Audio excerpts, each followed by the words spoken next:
미니두니 구독자 여러분 안녕하세요. 오늘은 굉장히 트렌디한 소재를 다루고 있고 인기가 많은 작품을 가지고 왔습니다. 늘 그렇듯 두 권을 소개를 해드릴 건데 첫 번째는 왼쪽에 있는 푸시라는 작품이고요. 이 책은 제가 인플루엔셜 출판사에서 제공을 받아서 소개를 하게 됐어요. 출간 전에 출판사 SNS에 보면 책 미리 보기, 연재전 미리 보기 이런 걸 올려놓는데 그때 보고 이거 무조건 봐야겠다. 내용이 너무 재밌고 요즘 푹 빠져있던 한 드라마가 있었는데 그 드라마에 좀 많이 몰입을 해서 그런지 이 작품이 굉장히 더 궁금했고요. 이거는 이따 본격적으로 책을 소개를 할 때 말씀을 드리도록 하고 암튼 이 책은 인플루엔셜에서 제공을 받은 푸시라는 작품이고 두 번째로 소개해드릴 작품은 전남친의 유언장. 제목에서 전남친, 전여친 이런 단어를 쓰는 걸 처음 보는 것 같은데 암튼 이 작품은 제가 읽고 싶어서 도서관에 구매 신청을 해서 제일 먼저 받아보게 된 작품입니다. 제가 이전 영상 또 평소에 업로드하던 책들을 보면 신간도서가 아니고 좀 출간된 지 오래된 작품들을 많이 소개를 했었고 베스트셀러 막 상위권에 있는 작품들은 워낙 많이 들어보셨고 다들 익숙하실 것 같아서 그런 작품들은 소개를 많이 안 했었어요. 오늘 소개해드릴 작품들은 지금 아주 따끈따끈한 신간들이기도 하고 출간된 지 이제 한 길어봐야 한 달 좀 넘게 된 작품들인데 아직까지도 계속 베스트셀러 상위권에 있는 작품들이에요. 그래서 제목을 보시면 굉장히 익숙할 수도 있고 또 표지를 보셔도 익숙한 느낌이 들 수도 있어요. 그래서 오늘은 베스트셀러에 있는 작품들을 또 오랜만에 소개를 하게 되었고 제공받은 책과 제가 도서관에 제공을 요청한 책 두 권을 오늘 재밌게 한번 소개해드리도록 하겠습니다. 오늘의 다독다독 책순위 바로 시작합니다.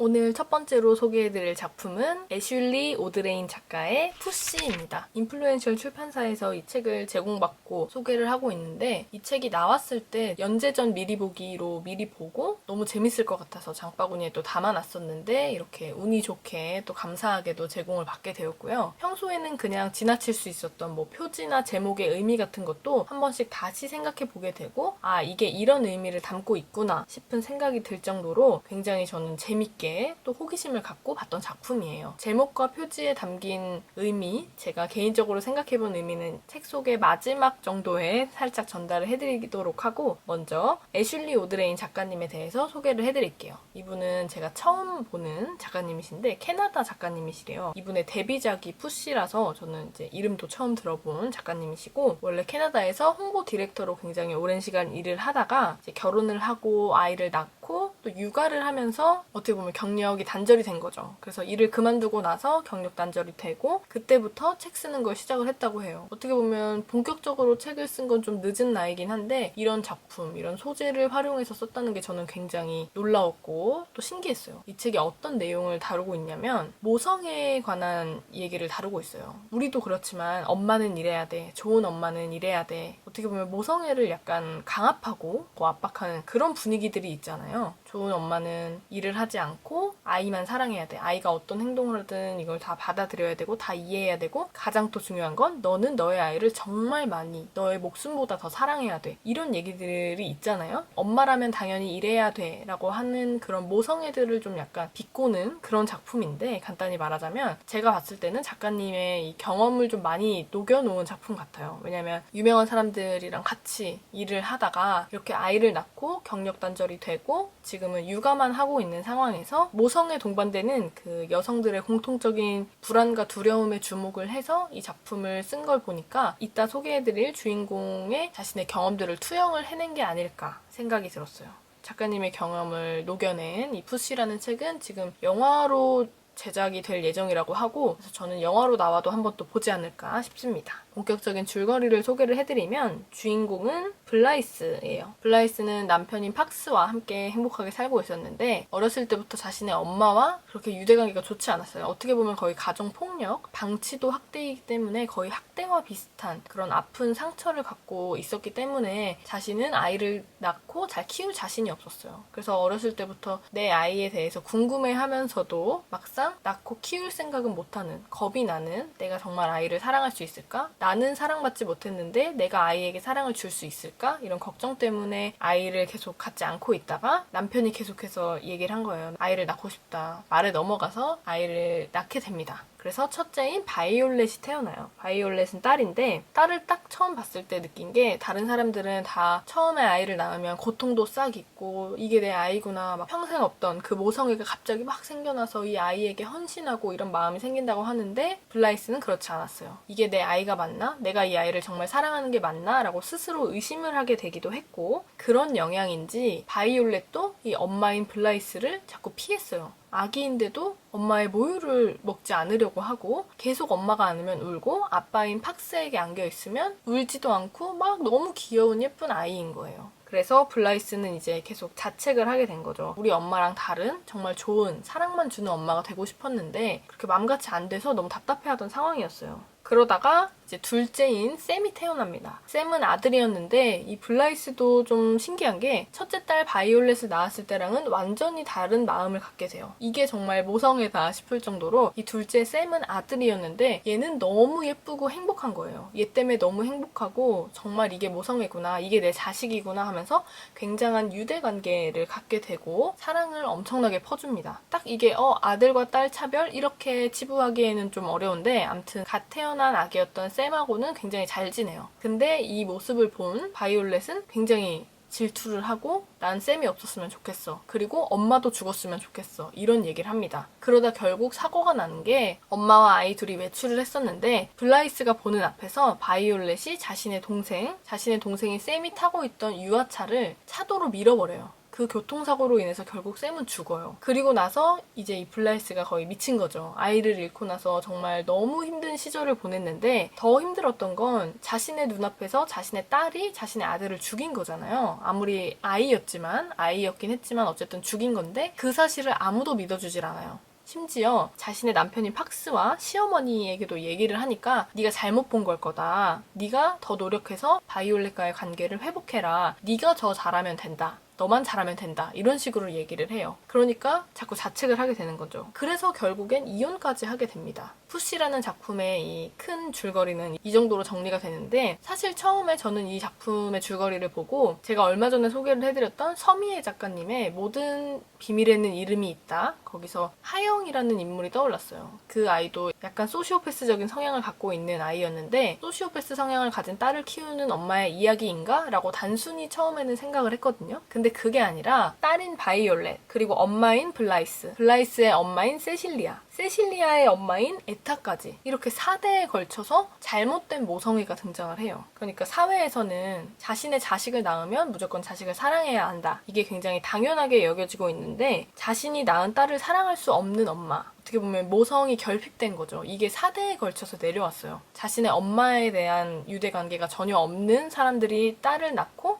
그게 대대로 내려왔던 거예요. 그래서 그런 모성의 결핍을 다루고 있는 작품이라고 생각을 하시면 될 것 같고 우리가 평소에 너무나 당연하게 생각했던 그 모성에 대해서 다시 한번 생각해 볼 수 있는 작품이었어요. 완벽한 어머니의 모습에 대한 그런 강요, 반사회적 인격장애의 조짐을 보이는 아이를 둘러싼 본성 대 양육이라는 논쟁, 그리고 부모로서의 책임감, 또 마지막으로는 여성을 침묵하게 만드는 사회적인 압력과 그것이 낳는 비극의 대물림. 이 책에서 이렇게 4가지 요소들을 중점적으로 다루고 있는데 정말 읽으면서 많은 생각이 들었고 제가 또 말씀드린 것처럼 최근에 제가 산후조리원이라는 드라마를 늦게 빠져서 보고 있었는데 그 드라마에서도 너무 좋은 엄마들이 많이 나와요. 이게 좋은 엄마의 의미가 여러 개 있지만 자신의 삶을 다 버리고 아이에게 헌신하는 그런 엄마를 좋은 엄마라고 하거든요. 그러니까 워킹맘은 뭐 거의 엄마로 쳐주지도 않는 그런 얘기인데 이런 작품을 보고 있으니까 공통점들이 많이 느껴지면서 이런 사회에서 아이를 낳고 키우는 게 과연 가능한 일이긴 할까? 이런 생각도 조금 들었던 책이었고요. 아까 제가 말씀드린 것처럼 이 제목의 의미에 대해서 줄거리를 보면서 또 다시 한번 생각을 해본 게 이 제목이 갖고 있는 의미가 아이를 몸 밖으로 밀어내는 출산의 의미를 담고 있는 푸시라는 것도 있고 또 동생인 샘을 차도로 밀어버린 바이올렛의 밀어버린 그런 의미도 또 담고 있는 것 같아서 줄거리만으로 봤을 땐 재밌지만 너무나 현실적이라서 마음이 아픈 그리고 앞으로 이 여성들이라면 겪어야 할 이야기들 너무나 현실적이고 공감이 많이 갈 것 같은 해결되지 않은 그런 문제들일 것 같아서 조금은 더 진지하게 읽을 수 있었던 오늘의 첫 번째 작품 푸시였습니다. 오늘의 다독다독 책순위 두 번째로 소개해드릴 작품은 신카와 호타테 작가의 전남친의 유언장입니다. 제목이 정말 재밌죠? 전남친의 유언장. 이 책은 앞에 소개해드렸던 첫 번째 책이랑은 또 다르게 조금 가볍게 재밌게 읽을 수 있을 것 같은, 오랜만에 범인이 누군지 추리를 해볼 수 있는 그런 좀 재밌는 작품으로 가지고 왔어요. 베스트셀러에 있길래 무슨 내용이 있나 보다가 요즘에 미스터리 작품들, 스릴러 작품들을 많이 읽었지만 범인을 잡는 작품이 또 가끔 생각날 때가 있거든요. 그런 작품을 읽어보고 싶어서 도서관에 희망도서 구매 신청을 해서 가지고 오게 된 작품이고요. 작가님에 대해서 소개를 해드리겠습니다. 이름을 발음하기가 좀 어려운데 신카와 호타테 작가님의 작품이고, 이분은 전직 변호사셨대요. 도쿄대 법학부, 우리나라로 치면 서울대 법대겠죠. 굉장한 수재로 유명했던 분인데, 전직 변호사라고 표현된 걸 보면 지금은 그냥 작가로 활동을 하고 계시는 건지 그건 잘 모르겠어요.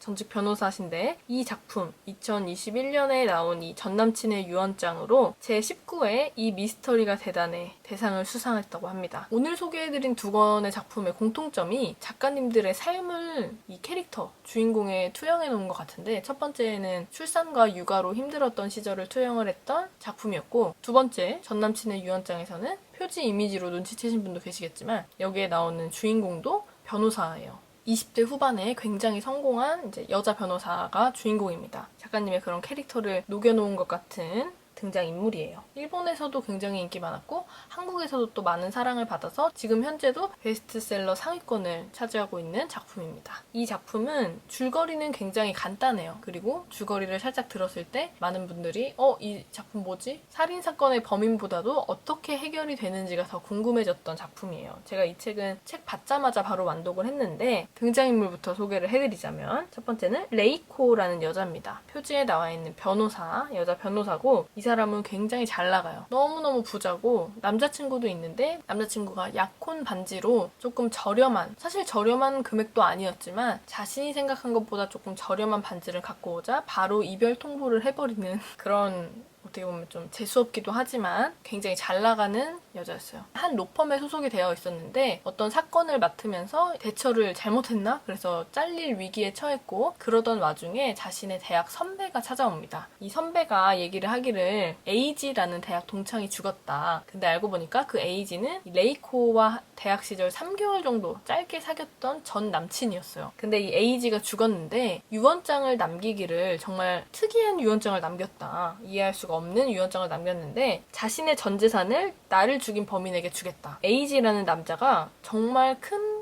제약회사의 후계자였어요. 대학 시절에는 몰랐지만 나중에 이제 굉장히 유명해진 사람이었거든요. 이 거대 제약 기업을 물려받을 후계자로서 굉장히 돈이 많은 사람이었는데, 자신의 전 재산 거의 1조가 넘는 금액을 자신을 죽인 범인에게 다 주겠다는 유언을 남긴 거예요. 그래서 이건 정말 이상하다. 죽인 범인이 누군지 알려주지도 않고 범인에게 심지어 전 재산을 주기까지 한다? 그래서 이해할 수 없는 상황이었는데, 그 유언장에 또 추가적으로 나왔던 게, 이 사람이 돈이 많다 보니까 주변 사람들을 많이 챙겼어요. 예를 들면 가족이나 친척, 친구들은 물론이고 심지어 옆집에 사는 자신의 강아지를 돌봐주던 수의사 가족들에게도 재산의 일부를 넘겨요. 그래 여기까지는 그럴 수 있다 치자. 하지만 마지막에 또 나와 있던 게, 자신이 여태까지 만났던 여자들에게도 자신의 재산의 일부를 넘긴다고 합니다. 그러면서 명단까지 공개를 한 거예요. 자신이 예전에 만났던 여자들. 그중 한 명이 레이코가 있었어요. 그래서 레이코가 생각을 하기에는, 아니 나는 대학 시절에 정말 3개월 잠깐 만난 사람인데 나한테까지 챙겨줄 정도면 정말 그 이후로 애인이 없었나? 이렇게 생각을 하기도 하고, 뭘 남겼는지 확인을 해봤더니 교회에 오래된 저택과 땅들을 남겼어요. 그걸 이제 일부를 쪼개서 자신의 애인들 한 6명, 7명 정도를 얘기를 했던 것 같은데 그 사람들에게 골고루 나눠줍니다. 그래서 레이코는 갑자기 땅과 저택이 생겨요. 그래서 기쁘기도 하면서 의아해하고 있던 찰나에 이 소식을 전해준 대학 선배가 말을 하기를, 아무래도 내가 에이지를 죽인 것 같다, 이런 얘기를 합니다. 그래서 이건 또 뭔 소린가 하고 들어보니 에이지라는 사람이 죽기 전에 면역력이 많이 떨어져서 아픈 상태였대요. 컨디션이 굉장히 안 좋은 상태였는데 이 대학 선배를 만났을 때 대학 선배가 독감을 옮겼고 그 옮은 독감으로 에이지가 죽은 것 같다. 결론을 말하자면 고의적으로 죽은 건 아니지만 어쨌든 죽인 범인이니 나를 범인으로 해서 에이지가 남긴 전 재산을 받을 수 있게 도와달라. 이걸 요청하기 위해서 변호사였던 레이코를 찾아온 거예요. 어떻게 보면 정말 뻔뻔하죠. 죄책감보다는 역시 재산을 받기 위해서 온 것 같은 모습을 보였는데 아니나 다를까 모두가 같은 생각이었는지 내가 에이지를 죽였다고 하는 사람들이 대거 등장합니다. 이제 너무 많이 등장을 하다 보니까 거대 제약회사, 에이지의 아버지가 운영하던 이 제약회사에서 어떻게 보면 뭐 면접 아닌 면접을 보는데 진짜 에이지를 죽인 범인을 찾기 위한 면접을 봅니다. 그래서 에이지와 어떤 관계였는지, 어떻게 죽였는지를 하면서 진짜 범인을 찾아가는 그런 과정을 보여주고 있습니다. 근데 그러던 와중에 에이지가 수기로 작성했던 그 유언장의 원본이 사라지는 사건이 발생을 해요. 이게 원본만 사라진 게 아니라 에이지의 고문 변호사의 사무실에 보관을 해놨었는데 그 금고가 통째로 사라지는 사건이 발생을 하고 심지어 그 유언장을 집행하던 고문 변호사까지 살해당한 채 발견이 돼요. 30살의 이 단명한 에이지라는 사람의 유언장으로 여러 인물들의 관계가 얽혀있는 상황이고 정말 에이지를 죽게 한 진범은 누구이며 왜 뜬금없이 자신이 대학 시절 사귀었던 여자친구, 전 애인들에게까지 자신의 유산을 상속을 했는지 그런 이유가 정말 궁금해졌던 작품이었습니다. 이 책은 정말 범인을 찾는 것보다도 결말이 어떻게 될지 정말 너무 궁금해서 후다닥 읽게 됐던 작품이었고 가볍게 범인 찾기, 엄청난 반전, 갑자기 뜬금없이 반전이 확 등장하고 이런 게 아니라서 차분히 한 장 한 장 읽으시다 보면 전체적인 상황, 어떤 이유로 이런 사건이 발생을 하게 됐는지를 파악하실 수 있으니까 좀 재밌게 가볍게 읽으실 수 있을 것 같은 오늘의 두 번째 작품, 전 남친의 유언장이었습니다. 오늘의 다독다독 책순위 베스트셀러에 있는 핫한 작품 두 권을 소개를 해드렸습니다. 주변 사람들이 재밌는 책이 뭐가 있냐, 요즘 뭘 재밌게 읽었냐, 북태기를 극복하고 싶다 하면 다른 느낌이지만 이 두 권을 소개를 해주고 싶을 만큼 굉장히 재밌게 읽었던 작품들이었고 앞으로도 재밌는 책 많이 준비되어 있으니까 다음 영상도 또 기대 많이 해주세요. 오늘의 다독다독 책순위는 여기까지입니다. 다음 영상에서 또 만나요. 안녕.